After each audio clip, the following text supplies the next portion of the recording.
Welcome, everybody. Your Let's, mic's not on, sir. thank you. We will get it down for you. You have to remind me one time per meeting. to keep that. Put the microphone on. Welcome, everybody. Let's call this budget meeting to order, please. I'd like to acknowledge the traditional territories of the Prophet River First Nation, as well as the Port Council First Nation, and all the cultures that live within our boundaries. Please be advised that this meeting is available to the public to attend virtually and is being streamed and recorded. Adoption of the agenda, please. Moved by Councilor Dickey, seconded by Councilor Humack. All in favor? Opposed? Carried. There are 3 sets of minutes there. From the 2022 budget meeting, the 2023 preliminary, we'll say that 3 times, preliminary budget meeting of February 21st, and the preliminary budget meeting of March the 8th. Moved by Councilor Dickey, second by Councilor Stoll. Are there any errors or omissions? Seeing none, all in favor? Opposed? That's carried. Okay, new business is to get on with the 2023 budget overview.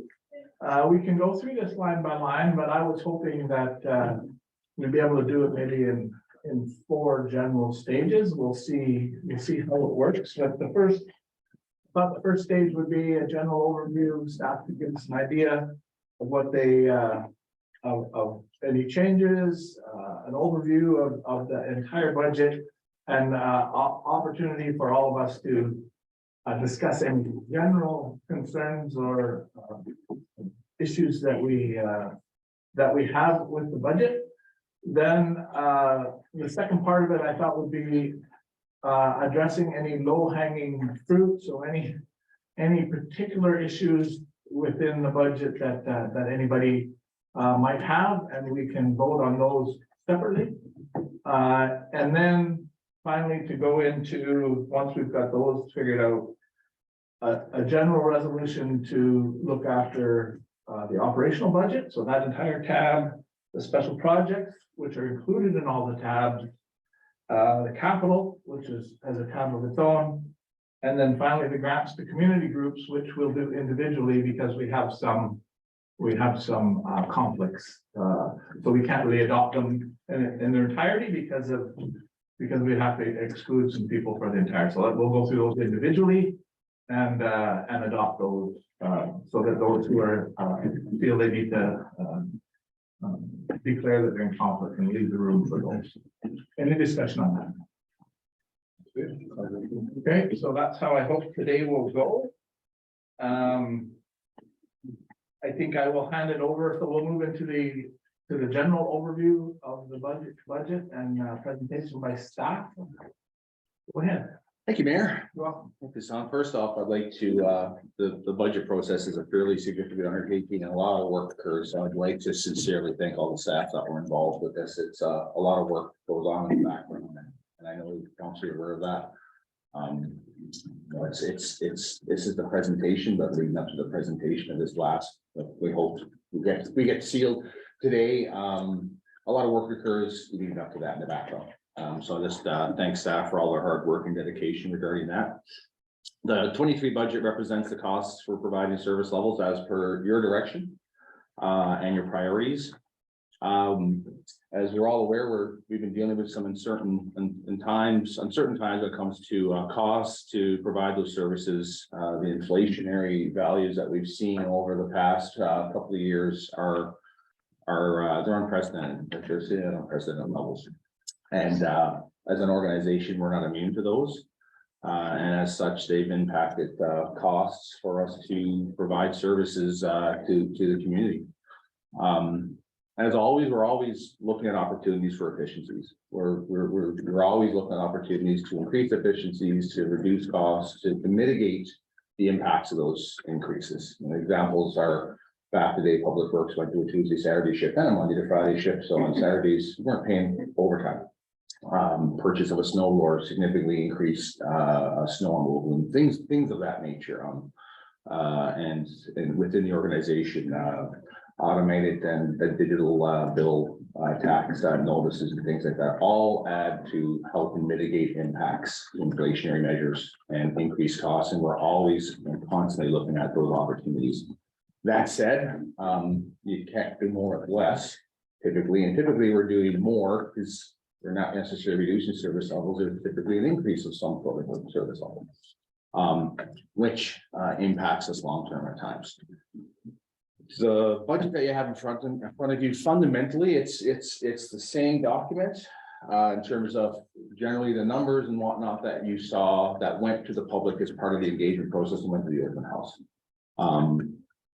In terms of the overall required tax levy, it's actually a $2,000 decrease, but minimal when you're looking at the overall picture. Still in that $1.5 million range increase from year to year, but it's about a $2,000 decrease from what actually went to the public as part of the engagement piece that was at the open house piece. The changes in the document, the actuals have been updated. So more confidence in those actuals with the most up-to-date information that we have.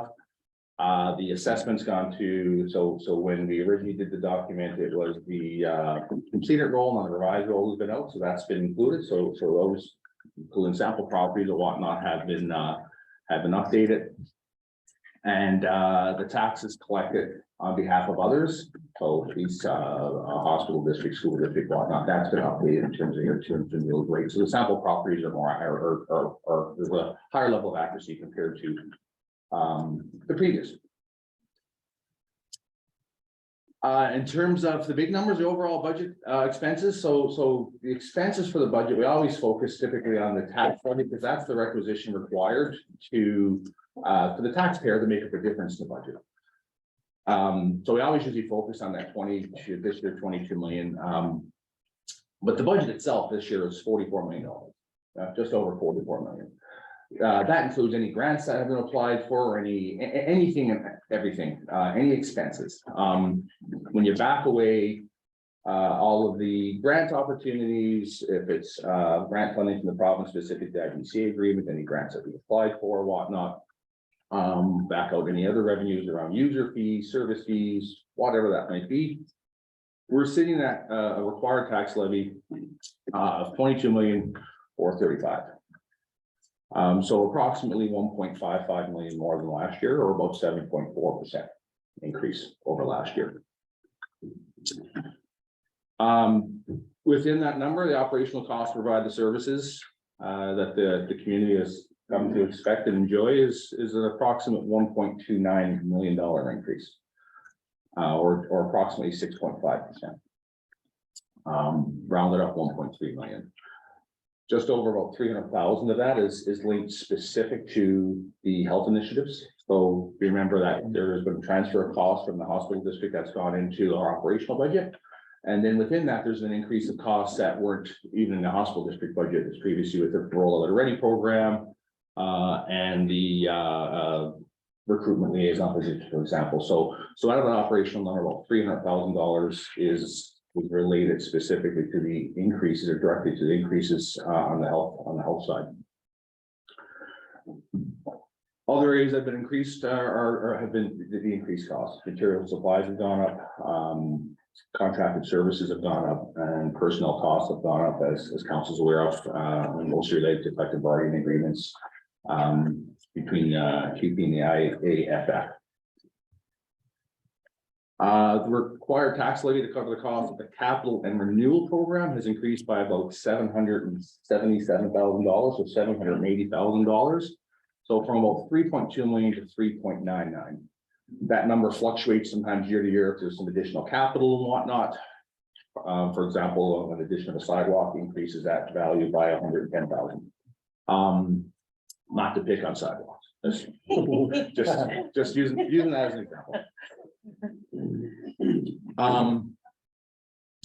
The remainder of the increase, a lot has to do with the inflationary measure. We're dealing with some significant increases. So it doesn't just hit us obviously on the operational side and the capital and renewal side, to maintain our renewal programs.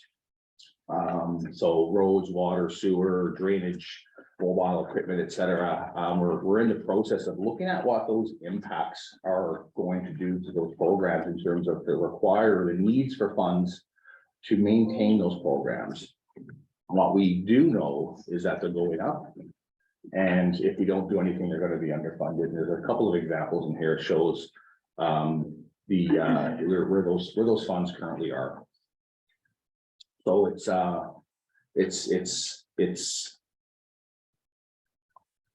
unless the service levels were to change for those particular areas and be reduced, the need to increase the contributions to those various areas are going to continue to rise over time. What we don't know today is what those impacts are. We're still working through it, but we know that based on running some preliminary numbers, the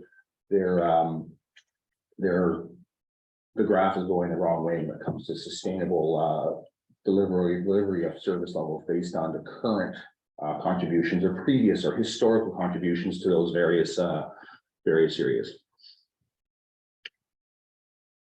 When you add the increases from one year to the next year, so if you add up the 1.3 for operations and the 700 and change for capital and whatnot, don't add those as a cumulative number, because then you wonder, well, how do we get the $1.5 million for the tax levy? Well, it's because on the other side of the equation, there's additional revenues, grants, or other expenses that aren't haven't been acknowledged, need to be acknowledged this year in terms of expenses, or that we have increased revenues. Because remember, the overall budget or the tax levy is basically what's remaining to be levied after you remove everything else. So, for example, our doubtful account, the amount that we put on our doubtful accounts, or we call it delinquent tax or bad debt, we've reduced that figure by about $350,000. Because there's been a lot of work done in the background, as council's aware, dealing with some of those delinquent accounts. So that work is paid off, and we're starting to see some flow of funds, which is offsetting the need to book funds for bad debt. So it's just keep in mind that when I say these are increases, when you add up the various increases in other areas, it adds up to more than $1.5 million. But the tax levy difference, the required tax levy from last year to this year, based on the document you have in front of you and all the information there with all the various changes, some additions and whatnot that's occurred over the past few months, including some of the decisions that council made this past Monday, are included in this document. And it works out to about 1.5 or 7.4%. Any questions after that scale? Okay, what I was going to just quickly do is if you turn to tab 1, I'm going to go and take you to basically tab 4.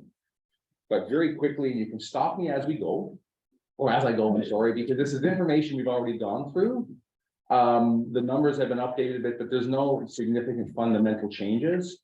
So if you need me to stop, please just tell me to stop, but I'm just going to quickly go through it if that's okay with council. Any concerns? Tab 1, page 4. Page 4? Or tab 4. Or tab 4, page 4. Oh, sorry, I sat on tab 1, sorry. You said tab 4. I'm gonna take us to tab 4. I'm gonna go start off with tab 1 and just put in and run us through to tab 4 quickly. That's gonna be, yes, sorry. My apologies. Sorry, Councilor Andrews. I'm gonna do my best not to confuse me or you. Okay.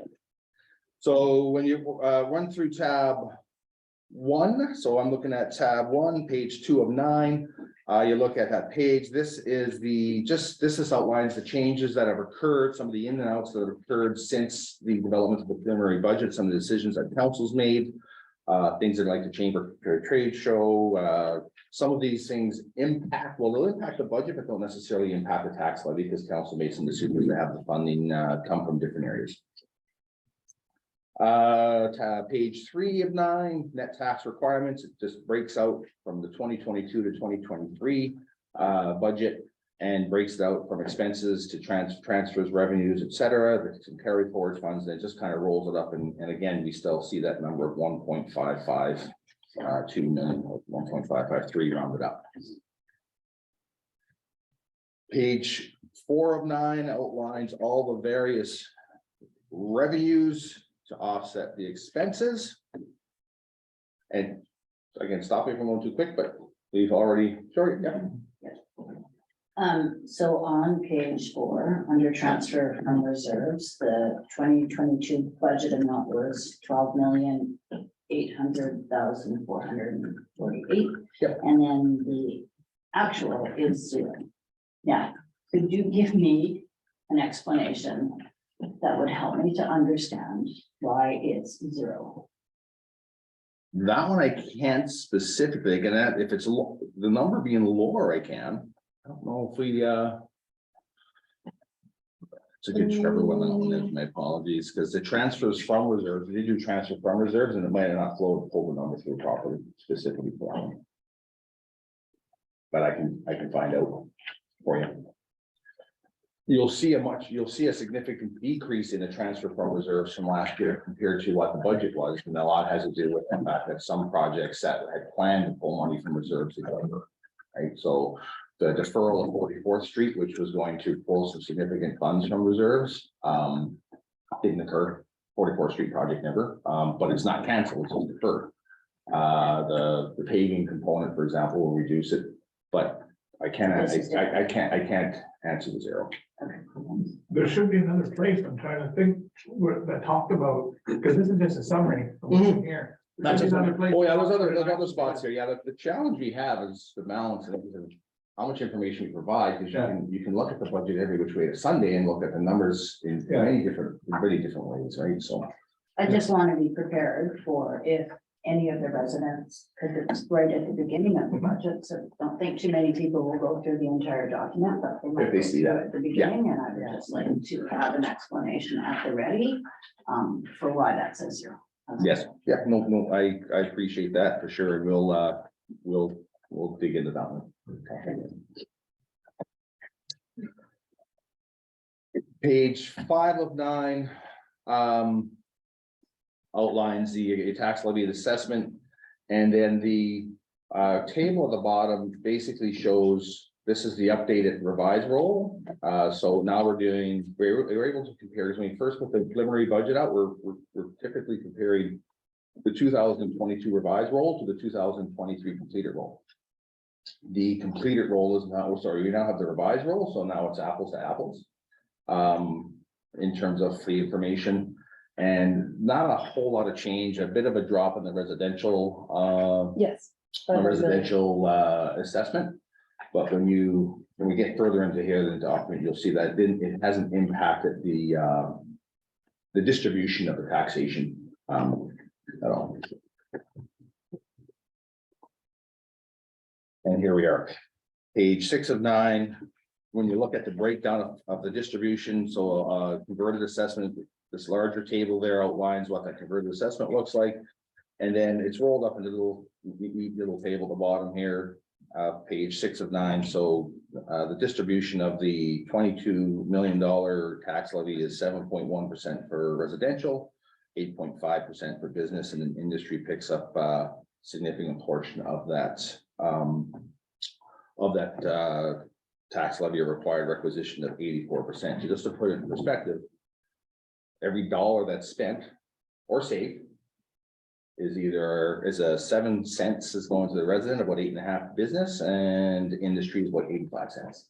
Just to put that into perspective. So you're saving that if you're cutting a dollar, and you're adding it if you increase.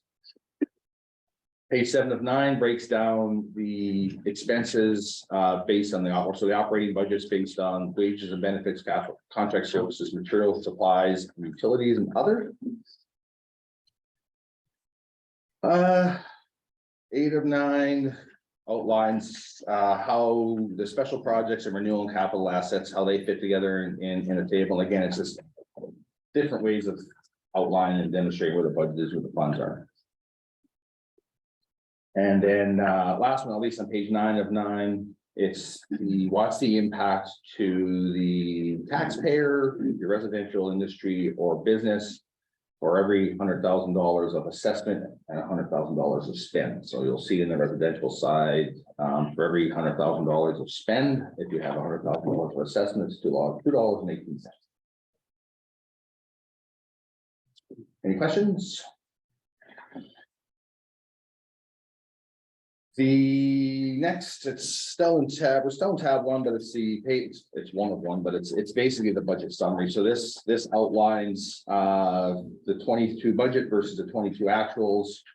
And in the 23 budget, and then it's rolled up at the bottom to show the total tax levy requirements. So it compares the 22 actual and budget compared to the 23 budget. And then to the right of that table or document outlines the breakdown in the various departments in the organization.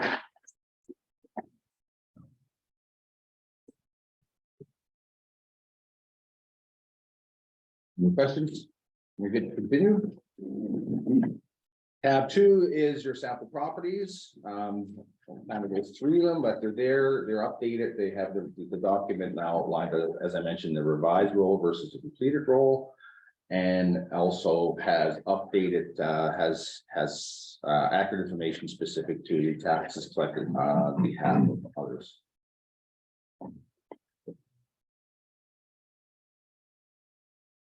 Questions on the sample property piece? No dramatic changes in terms of when the revised roll came out. Like I said, it's tweaked a bit, but nothing significant. The numbers didn't change in terms of what was input from a budget perspective.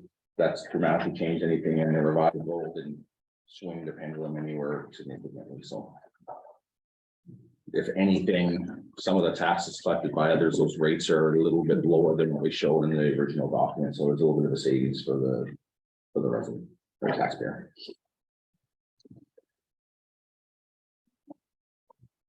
Tab 3 goes into the reserve fund balance projection. Lines are various reserve funds. So if you go to page 204, it shows the actuals from 2022 and those transfer funds versus the 2023. And this is an area where, and again, I have to confirm with Trevor in terms of your question, Councillor Gurley. Sorry. So we went all the way to tab 3? Well, this Like tab, little tab, three? sorry, Little little tab 3, I'm Okay, sorry. okay, thanks. That's okay. So. Before you jump into this, so I do want to come back to, because I do want to come back to the question that Councilor Gurley asked. Sure. About transfers from reserve. So when I look at, I'm on page 1 of 1 on this. So we're right after page 9. Yeah, in tab 1. We Right? talked about the budget summary. And it talks about the 2022 actuals, and if you look at the capital asset renewal. Expenses, contributions from surplus Is 0. is 0. But we actually spent 6.8 million on capital And asset. and asset, right? Yeah. And when I go back over here to page 4 of 9, which is the original page that you said, where it's 12 down to 0, and in notes it says. Transfers from reserve are specific to capital and renewal projects. They vary widely from year to year depending on specific projects undertaken according to asset management plan. The significant drop from 2022 to 2023 is primarily composed of the town renewal project, where transfers of 5 million have been identified, as well as 3.75 million for asphalt roads and renewal projects. That's 8.75 million that didn't get done. Done budget. But we did do $6.84 million according to the actual fund this thing. Yeah. So does that make up the 12 million? Possibly. And so somewhere in this 6 there's a transfer from reserves that should be in there where it says will. Yeah, this is a table of what it might not be picking up the number correctly, like yeah, so that's what I don't know, because I'll like what I do know is obviously we transferred funds from reserves last year to look after some projects, but not the value that we had originally anticipated, because there's projects. So the town hall, the big one, that was booked a significant amount that would have came out of some other reserves, the way it was just budgeted. 44th Street's an example, and the asphalt, they're 3 big ones that were that had high budgets and didn't deliver it. Okay. Yeah, I just saw those numbers and thought that they were potentially close to the 12.8. Yes, yeah. Okay, thank you. There we go. Okay, back to tab, Little tab. little tab 3. Little tab 3, page 204. So here you'll see here the various transfers and withdrawals. Again, this is a financial process, right? It will be contribution will go in, a transfer will come out, or what will. Essentially, if you have a contribution of X, if it looks after the cost that year, the contribution looks after that budget, that particular project. If not, then you pull funds from reserve to make up the difference. It's an ebb and flow and it's a balance, and it's one of those things that take out the various peaks and valleys of the projects to maintain our asset management system, our infrastructure, and basically it comes down to providing those service levels based on council direction. So the changes over last year from a contribution perspective, you'll see in here. So if you look on the contribution lines, once you get down to the sewer utility, you'll see there's a change. Sewer utility is usually 600,000. And again, when you look at a financial component, you'll notice, so before you ask, Councilor Gurley, under the sewer utility fund for. Long enough. And this, we need to have a little bit of fun today, because this could get very stale, right? So under the sewer utility for 2022, you'll see the contribution is $218,000. Are you there, Mayor? No, I'm not. Okay, But 3 is blank. I think I. You put it in big tab 3. I think I put it in the wrong spot. Sorry, I didn't see it because I remember seeing those graphs. But I'm, well, you commented this morning on the intro. That's where I put it. Do you want me to just print a new one? Maybe that's grab yours. No? Oh, yeah. We'll just grab mine. I'll just grab Aaron's there and just give it to me. There you go. Okay. There. I didn't do that. But It could have been a Yeah. dictionary too. like- I know I looked at these. I just don't know where I. Well, put them. it's not because we haven't been shuffling paper around and doing Yeah. updates. I put mine. See, in and big I tab took 3. so much time to make sure I got this stuff in the right spot. All right. So I'll just draw your attention to the sewer utility fund. Under the 2022 table. Where it says $218,100 is a contribution, if you see that. This is a financial process, so what happened here, this is because. The budget was for $600,000, $600,000 was contributed. But the way the financials work and the process pulls the funding is that a portion of this was utilized for capital last year. Because we did capital work on 52nd Avenue. So capital got pulled into the capital stream, not the renewal stream. So that's the reason why there's a difference here. So $600,000 still went towards capital, or sorry, towards sewer. But the expense for 52nd Avenue got posted under capital. So just, again, we can get into the detail and the minutia of the whole financial piece, but that's the reason why you see this is a bit of an outlier in terms of why this is not sitting at that flat $600,000, but it was levied at 600. So typically the sewer utility fund is levied at 600. That's been increased to $1 million to deal with the increased cost to look after the sewer, and quite likely it'll need to increase further once we do a full revision and walkthrough of the programs. Yeah, okay. And then the mobile equipment vehicle reserve fund went from 716 to 860 to deal with that. And I'm gonna, bring it back up to facilities. We typically at millions for facilities, then we're at 1.5, and we're still working through the facilities. So an increase of $500,000 for this facilities contribution. And if you recall, during our asset management program or presentation too, we don't have the facilities piece fully flushed out yet, but what we do know is that it's underfunded, right, to deal with the facilities that we have. So we know that the increase is gonna make a dent in it, but not necessarily cover off the costs. We have some graphs just to demonstrate where those programs sit, not all of them, and the reason not all of them, because some of the capital programs, renewal programs, as we move forward, we don't have a high level of confidence in terms of the pricing. or even the work for that matter. So we are presenting the stuff that we have a high level of confidence in. This is the reason why you don't see graphs for all of them, but it's more of an example of just to show how the contributions over time need to go up, because otherwise those programs don't become self-sustainable. So on the roads program, this is actually a different graph that's just been recently updated than you saw when we did the presentation.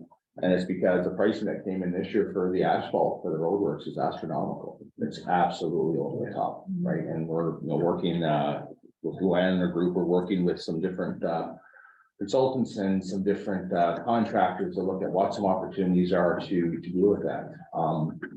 The 44th Street sewer job between sewer and the roadworks there, we had a $5 million budget, and it's coming at the original, they came at $12 million. Might have to get to leave. So it's getting deferred. I know that that's Your street. I know that upsets you.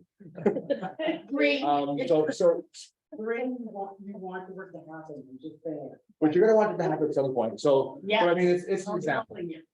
And what'll be happening specific to that project this year is another review and inspection of those lines to see where there are any must-dos for potential spot digs, because we don't want things backing up or a complete failure. But we have to step back and take a look and see what the other options are for that one, because it's just not affordable, right? After discussing with the contractor, the price got reduced, I think about $5 million or something like that. I think it was, right? But if you could knock $5 million off the price that easy, then we have not necessarily a high level of confidence in the number in the first place we provided. So there's a lot of stuff that we're working through. The roads is something that we, like I said, we have extremely high pricing coming in for asphalt this year. So we're looking at some different options to mitigate that for either this year and the future. But it just demonstrates that line graph, when you look at the various spends that occur on these graphs, you look at the roads renewal, the bar graph is actually where your reserve funds are. And the line graph outlines where your the bar graph outlines what your spend's gonna be, but the bar graph or line graph outlines where how sustainable that program is. And when the line gets below the graph, that means that there's not enough funding in the future to maintain that program. And that's at today's dollars. That's even without factoring in future inflation. Right? Water renewal program is in reasonable shape based on what we know today. And the reason why you see that value climb is because there's some significant expected expenses that hit the water fund at a later date. The water system, for the most part, all got renewed at the same time. In the 90s, the water lines were all replaced in the community from ductile iron. The majority of them, anyway, I'll say 90% of them, they're all done now. But at that time, about 90% of the water lines in the community were replaced from ductile iron to plastic. So there's a significant amount of time that we do not need to do water lines in the community, but they're all going to come up approximately the same time at the time. So we need to have the funds put away for those at the time. So that's why you see that one jump up or continue to increase, but you'll see a dramatic fall in future years. So do these graphs take into consideration potential revenue off of these? Yeah, correct. So, because the bigger it gets, the more, right, you start to get exponential with respect to the amount of interest that you're earning on the revenues that you're earning on this Yes. money that's set Yeah. aside. Yeah, So all the revenues that are earned off of these go stay in those. are stay in those accounts, Stay in. and your line takes that into It consideration. should. At what rate? It should. I don't know. I don't know. So Scott, I don't think that it does, but For the, for the reserve, it's just based on trade. yeah, okay. Okay, so how much we've added in, so that, the line at the bottom, Yeah. the steady line that goes across. Alright. But any interest. Because it becomes significant Significant. as you get further along, right? It starts to compound, especially if you're talking 50, 60 years, like we are with the water renewal Yep. program. No, for sure. So, we I think, we should be starting to consider that somehow in these. yeah, it's only been the past couple of years in there that we actually took a good look at, I think, the interest piece, because over the past couple of years, we've made some significant interest, we've got some significant returns, especially this year on money in the bank, right? Yeah, $1 million. Yeah, we've done significant. So I think the challenge you have with this, which absolutely should take into account, but one of the challenges is that when we look at this in today's dollars, is we don't know what those interest rates would look like, so you'd have to put a flat rate, make some assumptions, and what we also don't have factored in necessarily is the inflation, and that's why because the numbers are based on today's costs, right? So we know that a $10 million project, 20 million years, a $10 million project 20 years from now is not gonna cost us $10 million, it's gonna cost us more also, right? So that's part of the revision of the documents too, is when we start to take a look at it, is to try to factor in, it's the next phase, I guess, of our asset management program, to get a higher level of detail and more confidence in the industry. Yeah. And to take into consideration yours. So I think the way he generates his numbers on here, wouldn't probably, it wouldn't be difficult to add it in. Because Not at all. you just add in each year's increase, And a percentage to it. right? And then the graph just automatically changes. Yeah. Right? And then the next year, and then if there's another one, the whole graph changes a little bit, but at least when you're looking at the graph, you'll understand based on today's interest rates, what that graph would look like. Yeah. The only other thing I would say about these graphs is that it would be, I know you only went so far on the one that, because there's. Yeah. I think we need to reach out to that, For sure. right? Yeah. Reach out on the graph to that point where, Watch it drop. yeah, where you really do need to make that expenditure. Yeah.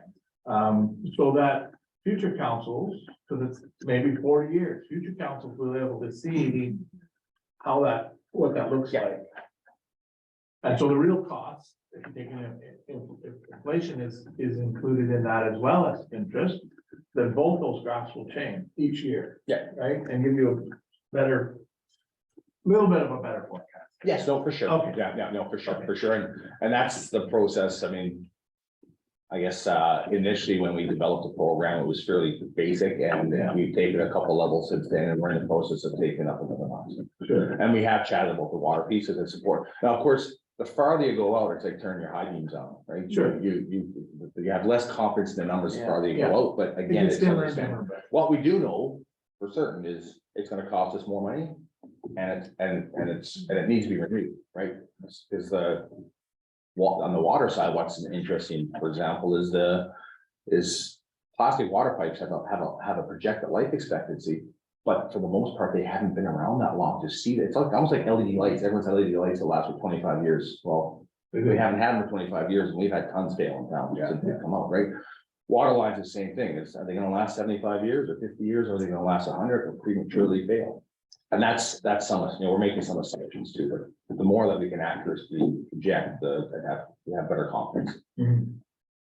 Councilor. I think the other thing that, if I'm correct, that this doesn't take into account is any grant opportunities that will be coming. That's out, correct. like, That's correct. Yeah. Infrastructure dollars that the province Yeah. gives out with some consistency, right? So none of that is, and the 5 million that we get from IDCA yearly, that isn't reflected in these graphs either.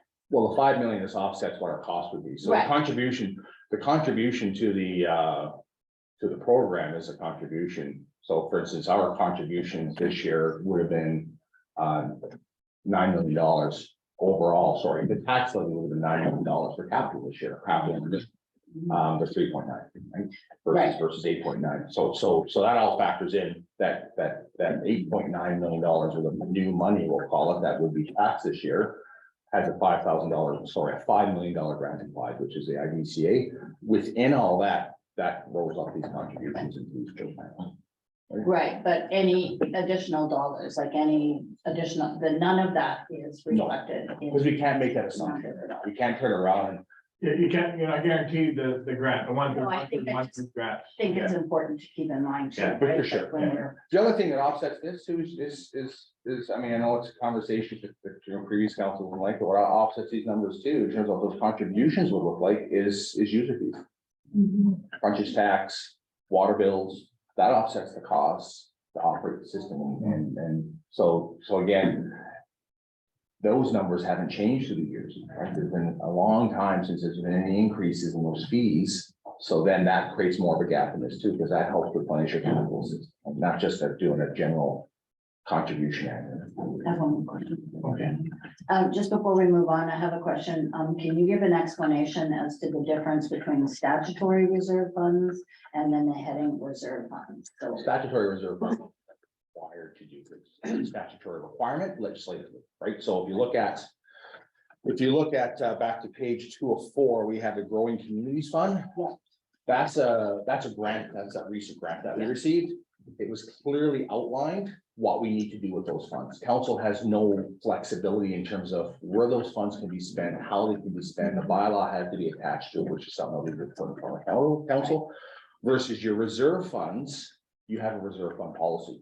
That policy is council's. right, so I guess that's where I was heading. So our reserve fund policy will not be applied to the statutory reserve fund. Is that- It'll probably list it to outline what the It does. intent is, yeah. Mhm. Yeah, so, It just well, references yeah, because there are statutory reserves in that policy. It's just, because, but it's the flexibility for council to make any changes to that particular area. Your policy just refers to the community charter where that statutory reserve fund usage is outlined. Among That's all. requirements, right? Okay. Just back to page 404, the two different graphs here just show that where the top portion of the sanitary renewal is the increase from 600,000 to 1 million. And you'll see how that graph is relatively stable, much more stable than if we maintain the $600,000 contribution down below, where it just continues to get into a negative amount. So we just show that just to demonstrate what we know today based on the numbers and the projects that are occurring. And that factors in the 44th Street sewer at the price that we thought we would get it for. We still don't know what that looks like. Any questions on that? Any comments? Anything further? Tab 4 is a consolidated operating summary, so department operating summary, so it shows you where all the numbers roll up, and this is the new sheet that we put in. So for those who were looking at this document, and we've looked at it a number of times, and in the preliminary document, we looked at it, the public works line is missing. The totals were accurate. So what happened is, we looked at this every which way. And it's the preliminary was the same way. And then yesterday when we were adding the numbers didn't add up on a simple calculator. And what had happened is that the public works number was rolled into the total, but the line just wasn't being shown. Right, so that's why we passed it up to me. Because this document is not a document that adds it up. It's just accumulating numbers from a lot of different places. Exactly. So it pulls the number in, but the total in particular, but it doesn't add things up as it goes. It's not an So Excel that's, spreadsheet. It's pulling data, it's all it's doing, and that's why. It's not a spreadsheet. Yeah, exactly. A lot of the areas, our Questica system basically has all the information, and then it's basically you run the reports, and sometimes it's as simple as clicking boxes, right? This is what we want in that report. And that report would say, this is what the total should look like, and this is what we're displaying. Yeah. And mostly we've been dealing with the totals, right? Yes, Because exactly. That's what tells us how much more we have to pass. Exactly. Yeah. So it hasn't influenced anything, except it just didn't show, and the numbers that show up for public works would be reflected in their operational budget and everything anyway. So you've already seen it. It's just another table that demonstrates information or outlines information. Okay. Within that operational budget, you'll see in the back, there's the training and development budget. The reason why that's kind of an outlier on its own is because the training and development budget is sprinkled throughout the various departments. So this is the roll-up of the information. But this is already, this training development costs or expenses are within individual departments based on the training needs of those. And that is it. Last but not least, I guess number 5, I said tab 4, but number 5 is just a summary of the is a summary of the special projects. The special projects this year for new tax money is about $83,000 less than last year's request, because again, if it's grant funds, carryover funds or whatnot. So this year's required tax levy I'll call it new money required to look after all of the special projects. It's about 454,000 compared to 537,000 last year. And that would look after the $1.3 million worth of expenses. If you'll see at the bottom, it's carry forwards $399, the government funding of $453, and what's left over for a tax levy is $454. That's the Coles Notes version of the document. And if you have any further questions, Mayor, I can pass it on back to you, and council can decide how we'd like to proceed with going through the rest of this document. Okay. Are there any questions of staff with respect to what we've gone through so? Are you talking about, everything that's in tab 5, little Everything up Like- to, everything up to tab 5. Including up that. to? Up to tab 5, yeah. So is there anything in there that because that generally rolls up the entire budget? Yeah, No, I'm good till 6. 6.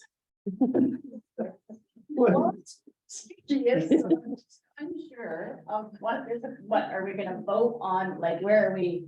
We're gonna vote on what part of this budget at this point in time, or do you want me to just ask my question? So, yeah, so I guess when I talked about the 4 steps that I thought we would go through, one is general, right? Having a general discussion about the budget and whether this, we've had discussions before about, the total amount and whether that's acceptable to us or the public. And there's an opportunity, I think now generally to discuss that. There's an opportunity now because staff have presented that to us. Staff presented to us the increase that they feel is necessary with respect to reserves and what needs to be put away. And they put those charts and those graphs. And I know there's been some discussion with respect to whether or not that's appropriate or not. And so this is that opportunity, I guess, to have that general discussion between all of us. To at least fixate the general principles that staff will put forward with respect to the overall budget. The rest of it is the detail, Okay. right? So, and then that's where I thought we could look at the detail. Look at the operational budget, if everybody's okay with it, approve it. Special projects, everybody, that's all rolled up in that last page, page 5, tab 5. Approve it. Capital, if everybody's okay with it, approve it. And then the graphs to groups individually and approve those. That's what I thought. the process would be. You do. 5. Okay, so with respect to the principles of the process and what's been presented to us by staff, are there any general comments or questions or discussion? We're good? Okay, then let's go to the operational budget. Staff, if you can, the roll-up page for that would be Four, back to tab 4. tab 4.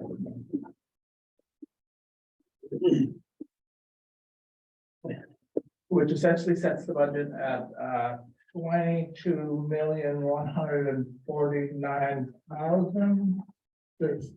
22,149,327.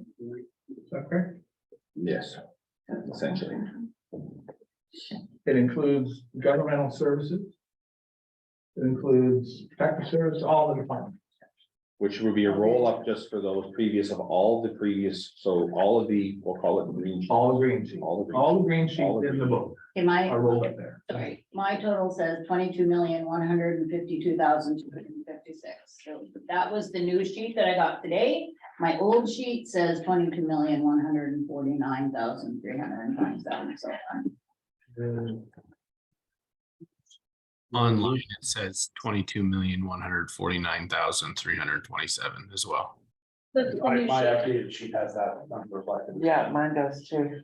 this is the sheet that I got today. I just changed it out. This was the one I changed it out for, so I folded it so I wouldn't get them confused. Yeah, this is the one we all have. This is the one I put in This this is the morning. new one that I got today, so I'm not sure. Got you singled out. Today. 8:45, we gave you the wrong copy. But yet we had the right copy originally. Cause that, it's the She same. has it, yeah. Does it say Does public? it say public works on, it? The original one say public. Works. That would have been- Anyway, One for the one that we're all looking at is the 22-145. Okay. Don't forward one way, or the other one way. I'm keeping them both.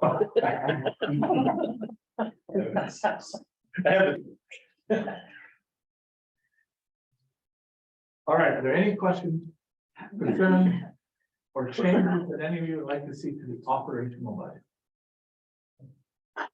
Seeing none, then we need a motion to accept the operational budget as presented. Moved by Counselor Sol, second by Counselor Enoch. Is there any discussion? Seeing none, all in favor? Opposed? That carries. You're still not I've sure? been waiting for the process to unfold. Cause if you approve as it's written, then how do you not support any of the projects further along is my confusion. So, Sorry if I'm not getting it, Yeah. but I don't the understand. special projects, which are the pink sheets. All the way through it. Which are summarized in the, in this. On tab, little tab 5. All the pinks are summarized here. Yes. All the pinks are summarized in tab 5 and they're separate from the green sheet. So what you've essentially done by your approval from an operational perspective is approve the operations. Right, so all the departments, Minus the special projects. So the green sheets essentially have been, but that's what this here goes on. right, so all the. That was number 2 on my list. All the special projects is this accumulation. And it's all the little things that each department has to do and have presented to us in the pinks already. As part of the preliminary. So unless somebody has an issue with one of those pinks in there or a project in those pinks. Which I hope you will have identified somewhere and put a tab or, somehow made a note to yourself that that's. If there are none, then it's my intention to approve all of the pinks at once. Okay, so I have a problem. Okay, well then let's, And I'll start, but I have a Sure. question on little tab 6. Page 5 of 6, the Resource Municipalities Coalition at $39,280. My question is, where is the travel to go to those meetings reflected? Because I believe, if I'm correct, the $39,280 is just the membership fee. And then the travel to get there has to be reflected somewhere else. Is that accurate? my assumption is that comes out of the mayor's discretionary. $15,000 reflected there. And the other thing, this is the maximum that the coalition would because they invoice based on expenses. That's membership. So that's the. Yeah, And that's the maximum that we would spend in any one. In any one particular year, which typically we have. Right, there, because there's been projects, there's been money in the budget of that coalition that was set aside for either project or a research. Not knowing what that might look like. And we didn't spend it. So therefore, it wasn't invoiced to the municipality. So that's the maximum that, plus the cost of going there. Because each municipality is responsible for the cost of its own travel and accommodations. And this will this be the last year of our contract? I think we signed it. Was it a 3-year contract that we Yeah. signed? This is the last of 3 For years. 3 years, okay. Yeah. Thanks. Yeah, well, there's been a memo that's gone around. Yeah. You sent that memo. Yeah. It's likely the last year of the coalition. anyways, Yeah. Right, and so depending on, there's some discussions with respect to wrapping that up, what it looks like, there's some costs with an employee, right? So those costs have to be determined, and whether it will last right through till, it's actually January 2024 is the last month of the contract. And whether it goes that long and we spend it all, or we won't, because we just won't do all the projects that we looked at. Or we wrap it up even sooner and it's even less cost. So, the CIOs are coming back now. Yeah. And then, my next question is, tab 11, page 16, the electric vehicle charging station. I'm just would like it noted that I would prefer for us to wait for a grant opportunity, as opposed to the. We have new information. Well, okay, I won't even finish.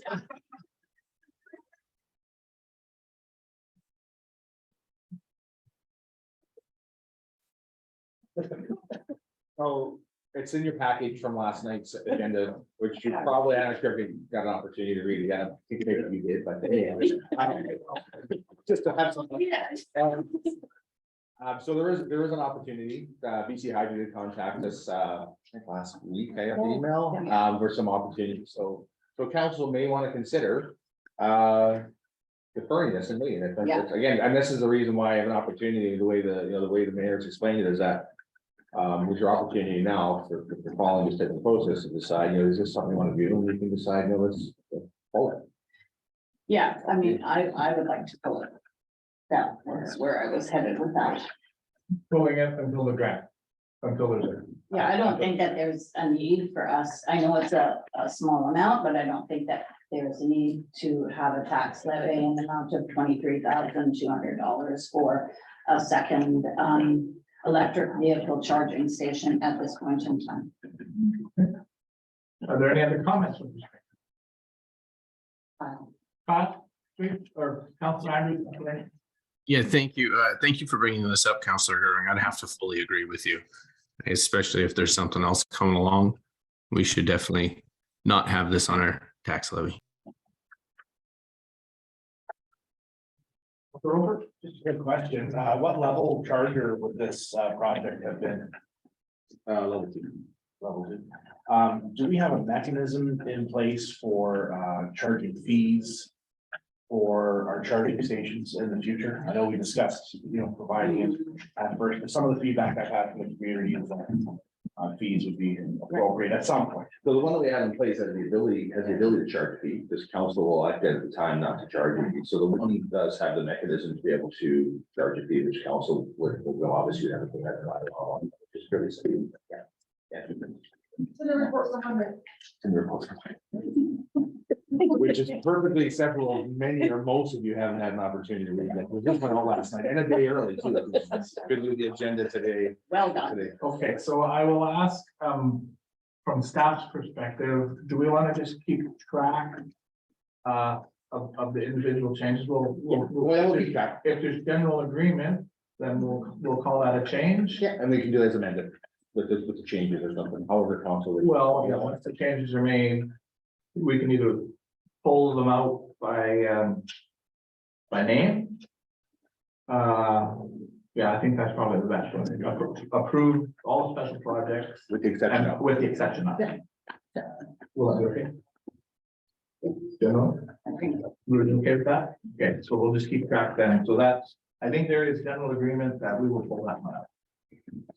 Okay, so that's the electrical vehicles charging station.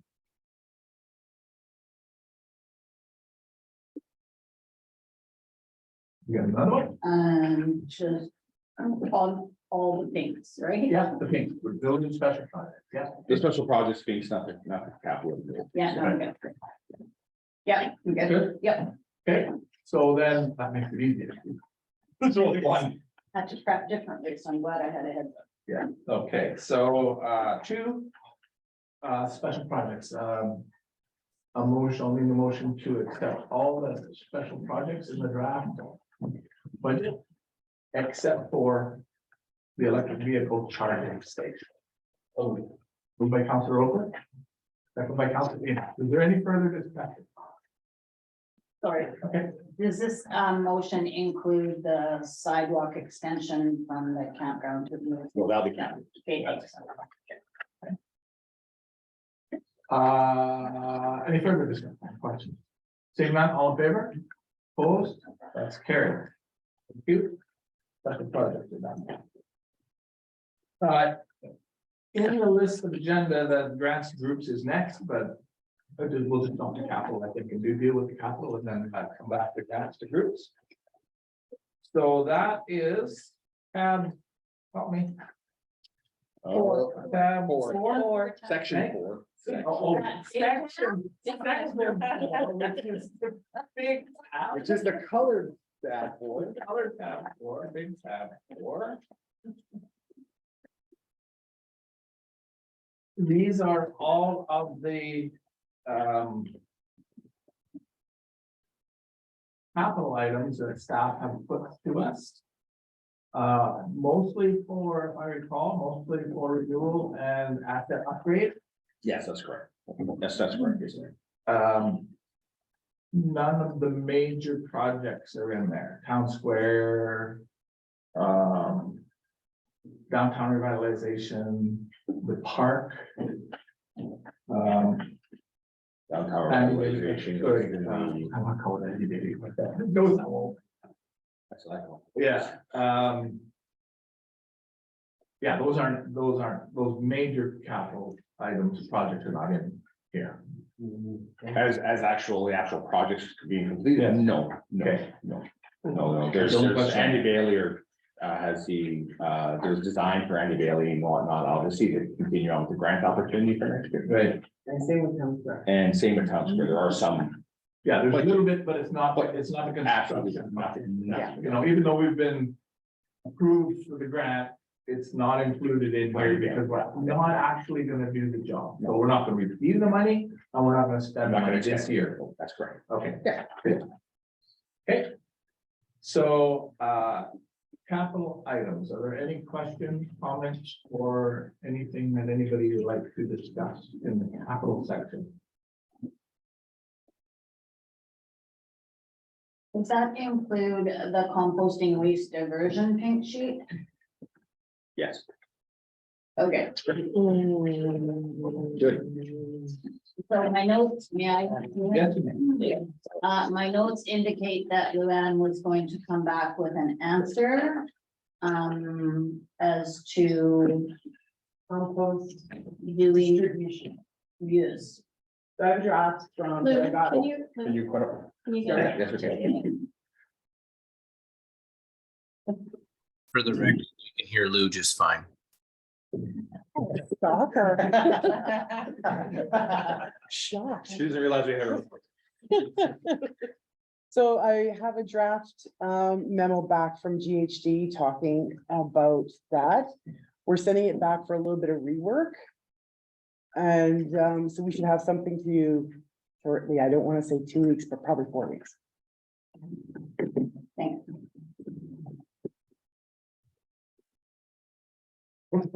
Just curious, do I stick around or? I would stick around because I'm gonna take the majority of the questions as you have a line. That's- It's just to be safe, probably. In case there's any questions. I don't have any questions on the capital, I'm fine with it. Lorraine, did you have one on the museum sidewalk? Is that where this is? That's Yeah. Yeah. I'm just wondering if that, okay, what page is it on? That's It's way back. 40. That's way back, yeah. Yeah, No, that's the land acquisition one. because I just have a note on it. I don't. 36. 36. Sorry, I'm here today. I'm really having a hard time hearing, so sorry. Thank you. So. Tab 36, page 1 of 2, on the first page, it says $110,000 for installation, and on the second page. It says $110,000 for design. So Oh, is it design, is it installation, is it both? so I apologize for that. So the 110 is for installation. Okay. So, but that one. I'll just, this is what I would do. I would approve it to design and make it that dependent if, because I think there's plentiful grants for transportation initiatives. So I think we can get a grant for that one in short. For this whole 110. right? So, Well, at least the construction portion, some grants that you may or may not be able to retroact your design activities. Some of them do, some of them don't. So construction, for sure. okay, so when I was reviewing the growing community fund, sidewalk is listed as applicable to that $1.9 million that we received. So my thought was to pull it out of the general budget and, or however, I don't know, however the accounting works, but that we identify this project as a project to come out of that growing community fund. Can we identify a revenue?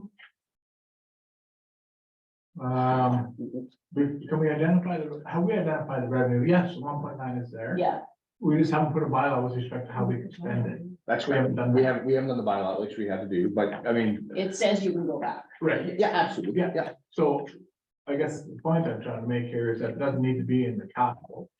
Or actually, it can be in the capital, but it's just how we pay The for it. funding source would be The different. funding source will be different, rather than general Taxation. taxation, then it comes. You can keep it in the budget and if council wish, I mean, again, a couple different ways.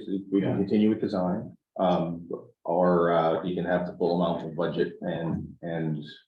But still say you want to proceed with it, but the funding source wouldn't be taxation, it'd be grant funded. And the grant funding could be a council wish, once we get the bylaw in front of you, could come from that. So we could keep it in here and change the ink sheet. It would basically still be $110,000, it just wouldn't come from taxation. Right. So it would reduce your taxation, your tax levy by one. So it doesn't, it's not that tax levy. Exactly. Yeah, it would be So grant funded. It goes grant funding gets put in there instead. Yeah. So if we make that amendment then, The council wishes. The resolution. everybody okay with that? Yeah. Okay, Is it by and then consensus? that way we don't have an exception, we just. I think Jen Hold is- on, Go By ahead. consensus or resolution? That's by consensus. I don't think so. Because we're still working with the draft, right? The Yes. resolution will. So we're modifying, it's by consensus, we're modifying the pink, and then by resolution, we're accepting all the pinks. Okay. Is that okay with the corporate manager? Okay, good. Got a thumbs up. Are there any other issues with respect to your capital?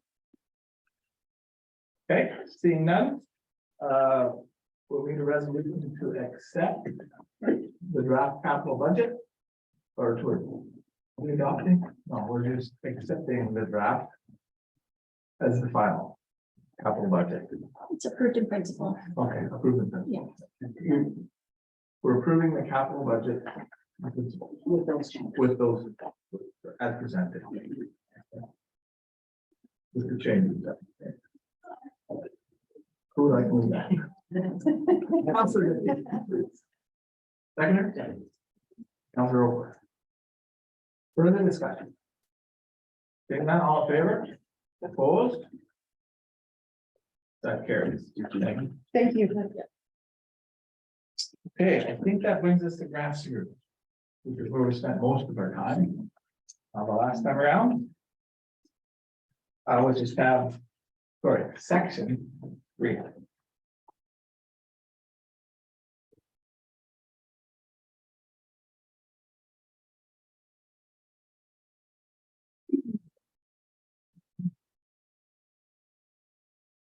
Now in here. Follow my logic, there is. A consolidated grants to groups. There was a bunch of small ones, now I'm missing them. The consolidated grants to groups is all, and then tab 19 is the small grants. You're right, okay, so, yeah, so the green, tab 19 is the smaller grants. General community groups, regional arts council, search and rescue. Not before major community groups that provide. So, I'd like to do tab 19. Separate. So that would be all these small Toad River, Northern Rockies Senior Society, the Hall, Grace Manor, Chamber of Commerce, Church Order. So Is there any discussion with respect to those grants to groups?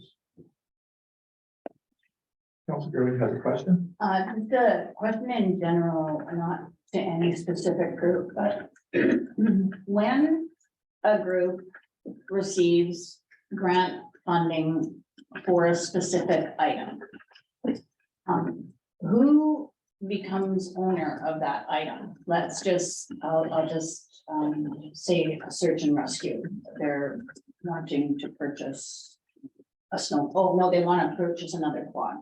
And I mean, this doesn't just pertain to search and rescue. Sure, it's a question. It's a general question, so I'm not picking on any one group, but when the grant funding is specific to purchasing a piece of equipment and that group becomes no longer, what happens to that? Like, we have purchased a considerable amount of equipment over the years. So number one, I guess, is, do we have a record of any of that? And then number two, what happens to that equipment if the organization happens to become defunct? Is it just, when we provide funding, we're just giving the funding and we retain no ownership of anything, we're just giving them money, and what they've presented is simply a plan. It doesn't mean that that's the way it has to go. Essentially, yeah. That's, so essentially when we provide in the past what's occurred, so, I mean, we have an idea what's been done, but there's been no official tracking. The funds have been granted to that organization as an organization, and then they take those funds and, not to pick on search and rescue. No. It's the same search and rescue, they purchase a boat. Or use funds to go towards a boat. This year, it's a quad. There's no mechanism or any information or any agreement that's in place that says that if they were to dissolve or to not any longer exist, that, well, now that belongs to us. But it's something that we have chatted about or discussed internally, I should say, regarding this as part of this whole revamp of the program. I think anytime we provide a grant, it should be an agreement. Anytime we receive, I mean, it doesn't make a difference how big or how small. It doesn't have to be convoluted and lengthy, but at least it has the rules of engagement. And that's something that's gonna be part of the process. Okay. That's the intent. So it's clearly defined. Doesn't mean that we own it per se, but at least it's clearly defined who owns it. Or if something were to happen where it would revert to. And a report that said it actually got purchased. And something that Right. acknowledges that they actually have it. Yeah, something that outlines it. Receipts or something. Yeah, and in some cases, how we deal with it, I mean, again, there's a lack of consistency and, that's been clear as we've navigated through this, but, in some cases, we provide a grant and here's your funds, other times it's invoice based. Right, so even though they'll say, well, grant X, they don't necessarily receive it all because, and I think search and rescue might be that way. Search and rescue is involved, yeah. Yeah, so we don't just say, here's your money. We know if they purchased it because the invoices.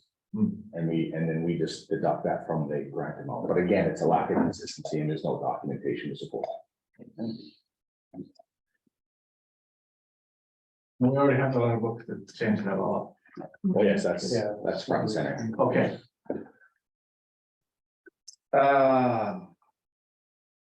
What are we calling this group? Because I'm looking for resolutions, those are, Just grants to community organizations. that's it? Is and that both then- of, yeah.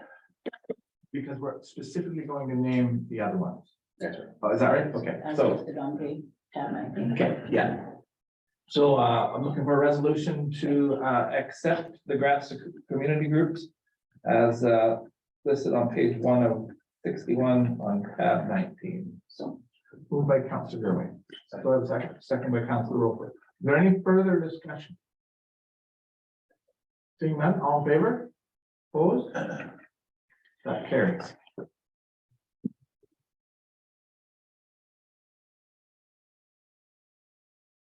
So the next one that I have is the golf.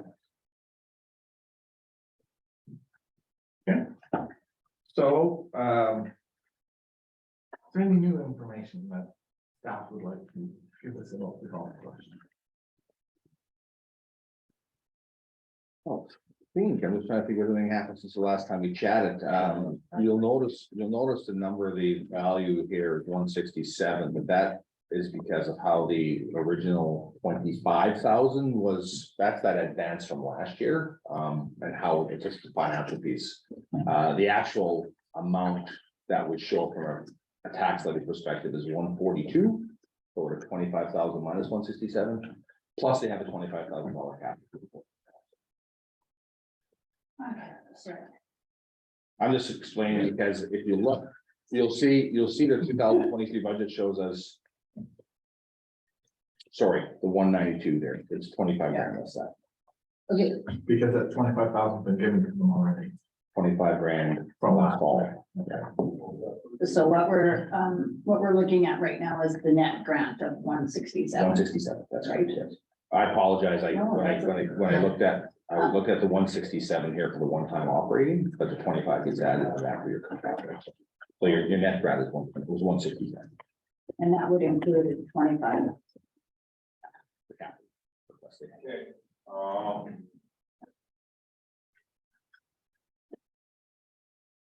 Further discussion on the golf course.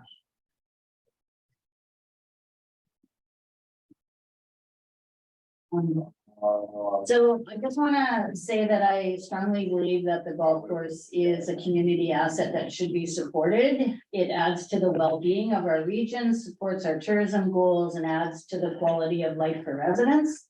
The golf course is an NRM asset and should be maintained as all other assets. When I reviewed the golf course financial actuals, it shows a net income for 2022 of $45,273, while receiving the NRM grant of $135,000. And they were covering the yearly capital costs. If the NRM assumes responsibility for the capital costs of the actual golf course itself, not operations, and using the golf course's 2022 actuals, the grants would look like this. So if the NRM gave the golf course $100,000, that would see the golf course with a year-end balance of $35,486, according to the actuals that they presented. And I did have people check my figures, so I'm hoping I'm right. If we were, if the NRM was to give the golf course $135,000 grant, that would see the golf course with a year-end balance of $70,486, and on it goes. So at 142, the grant would see the golf course with a year-end balance of $77,486. So based on these assumptions, at this time, I would struggle to support a grant in the amount of $167,000 or 192. That would include the capital request. I think the capital request is part of the 167. That's 190. That includes 25,000 from last year. So how would you include that into your? The net grant's 167, which includes the 25,000 capital. Yeah. But just we're showing the $25,000 and then under that 192 under the total from. Because that's like from last year, and council's resolution was to have it shown as part of this year, because they classified it as an advance or something.